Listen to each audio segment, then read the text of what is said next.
Hello everyone, my name is Beyonce Muslim, and today I'll be giving my persuasive speech. I have in my audience my mom, my grandmother, and my grandfather. Thank you so much for coming, you guys. And today we're going to be talking about how the foster care system is broken and why it is broken and the action that needs to be taken to help fix it. Now picture yourself being born into the world, but there is no one there to welcome you. The older you get, you realize that no one wants you and you have to face the world alone without no one there to guide you.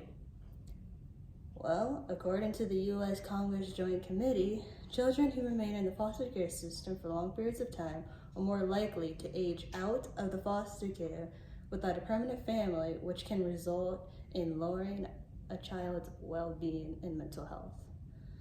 The foster care system is broken and has failed many kids as a result of it, giving them abandonment issues, or worse, putting them in a dangerous situation. Today, we will discuss these things.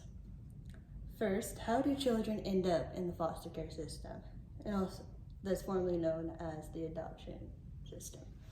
According to adoptuskids.org, children and teens enter the foster care system by no fault of their own, but in 3 ways.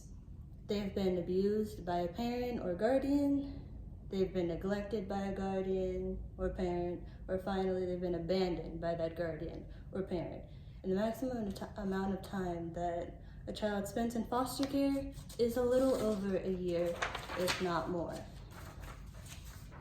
More than half of these children will be reunited with their parents or primary caregiver, and nearly 1/4 will be adopted, many by their foster parents. And each year, about 20,000 youth will age out of the foster care system once they turn 18 or 21 or after they completed high school, which puts these young people at an increased risk of a poor educational outcome, experiencing homelessness or abandonment, and worst of all, they go missing.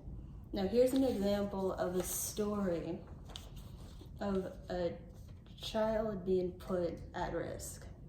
Secondly, we have to understand that a child's life was turned upside down because of this, as a result of the foster care system. Following protocol by giving this child back to these criminalized parents after refusing and ignoring the foster parents' concerns. This little girl right here, her name was Oakley Carlson, and she might have been 5 years old in 2021, but her life had already been a roller coaster. When she was an infant, she was removed from her parents' care and went to live with foster parents.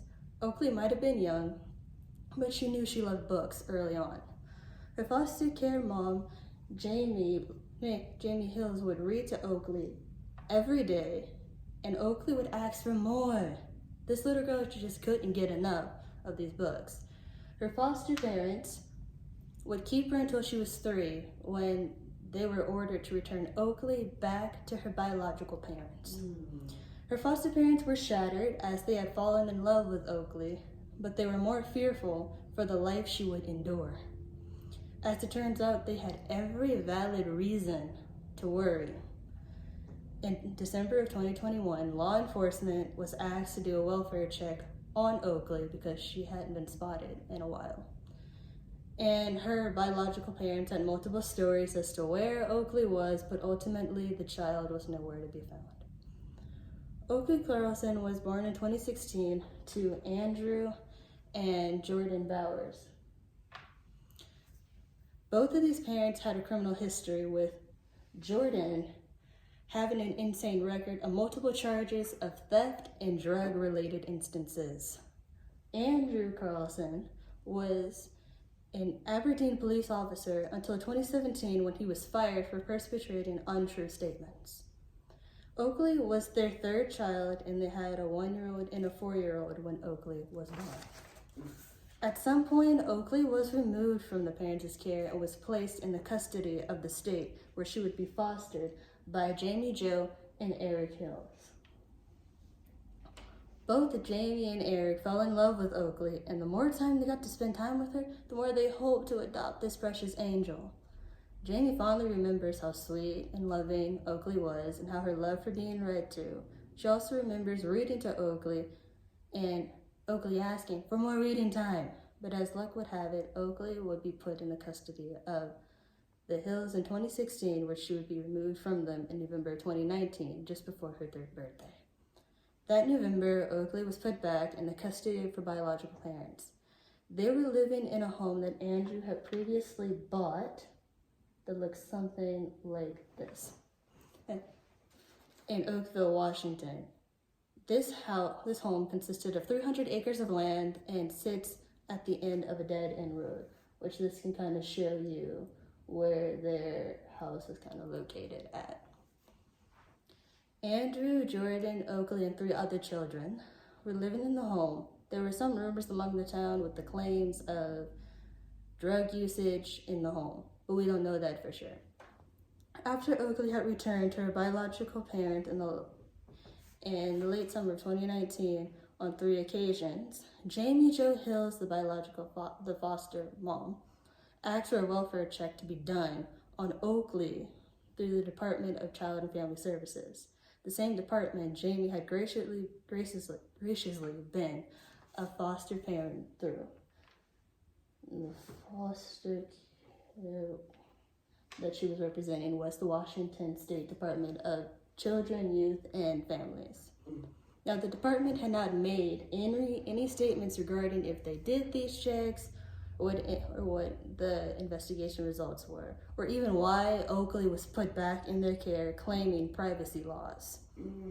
However, in November of 2021, there would be a house fire at the home of Jordan and Andrew that looked like this. Now, the circumstances of the fire were really bizarre and really weird. It was said that Andrew had called the authorities at one point when the home was in fact on fire and told them that his daughter Oakley had started the fire after playing with a lighter on the couch.